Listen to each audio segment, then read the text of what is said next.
अकोला जिल्ह्यातील बाळापूर तालुक्यात नैसर्गिक आपत्ती मदत निधी रब्बी हंगाम तयारीचे आणि उन्हाळी हंगाम 2024-25 कांदा, तीळ, ज्वारी पिकांचे अनुदान न मिळाल्याने शेतकऱ्यांमध्ये तीव्र नाराजी पसरली आहे। सुमारे 30% शेतकऱ्यांना अद्याप मदत निधी मिळालेला नाही।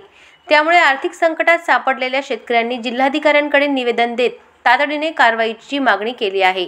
शेतकऱ्यांचे म्हणणे आहे की किमान आधारभूत किंमत न मिळता मदत निधी ही थकवल्याने जगण्याची वेळ आली आहे। त्यामुळे उर्वरित निधी लवकर द्यावा अशी मागणी शेतकऱ्यांनी बाळापूर तहसील कार्यालयात धडक देऊन आंदोलन करत ही मागणी केली आहे। आंदोलनाचे नेतृत्व शेतकरी पुत्र गोपाल पोहरे यांनी केलं होतं। यावेळी शेतकरी मोठ्या संख्येने आंदोलनात सहभागी झाले होते। जय जवान जय किसान, जय जवान जय किसान। खरीप हंगाम 2025 मध्ये आमच्या बाळापूर तालुक्यात झालेल्या अतिवृष्टीचे मदत निधी हा शेतकऱ्यांना जवळपास 30% शेतकऱ्यांना मिळाला नाही। त्याच्यात विविध तांत्रिक बाबी निर्माण झालेल्या आहेत। या आधी सुद्धा असे प्रकार झालेले आहेत की शेतकऱ्यांचा निधी हा अडवला जाते, तो निधी तातडीने देण्यात यावा याच्यासाठी आज आम्ही तहसील कार्यालय बाळापूर येथे निवेदनाच्या माध्यमातून उग्र आंदोलनाचा इशारा दिला। लवकरात लवकर हे पैसे शेतकऱ्याच्या खात्यात जमा करण्यात यावे अशी आम्ही तहसीलदार साहेब बाळापूर यांना विनंती केली आहे। जय जवान जय किसान, जय जवान जय किसान, जय जवान जय किसान।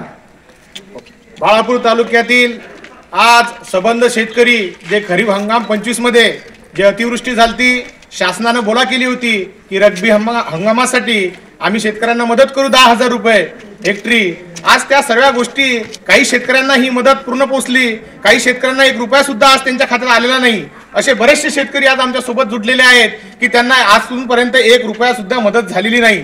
त्यांच्याकडे त्यांची फार्मर आयडी ओके आहे, त्यांच्याकडे त्यांचं आधार कार्ड ओके आहे, त्यांच्याकडे त्यांचं नाव सगळं व्यवस्थित आहे, तरीही अशा लोकांना पैसे आले नाहीत। शासन स्तरावरून याच्यावर काय जे पाणी कुठं मुरते हे शासनानं लवकरात लवकर याच्यात लक्ष घालून या शेतकऱ्यांना कसा न्याय देता येईल याच्याकडे पाहावं। आज आम्ही बाळापूर तहसीलचे तहसीलदार माननीय फरताडे साहेबांकडे आलो होतो। साहेबांना आम्ही सांगितलं आणि साहेबांनी आम्हाला ग्वाही दिली की लवकरात लवकर या लोकांना पैसे त्यांच्या खात्यात वर्ग होतील। आज त्यांनी आम्हाला एवढं सांगितलं आणि आम्ही शासनाला सांगू इच्छितो लवकरात जर लवकर या लोकांचे पैसे त्यांच्या खात्यात जर नाही आले तर येणाऱ्या काळात याच्यापेक्षा जास्त उग्र होईल आणि शासनाला ते खूप भारी पडणार आहे आणि ते त्यांना पेलवणार नाही। तरी शासनाने लवकरात लवकर ही मदत त्या शेतकऱ्यांच्या खात्यात जमा करावी एवढीच विनंती करतो। जय जवान जय किसान, जय जवान जय किसान।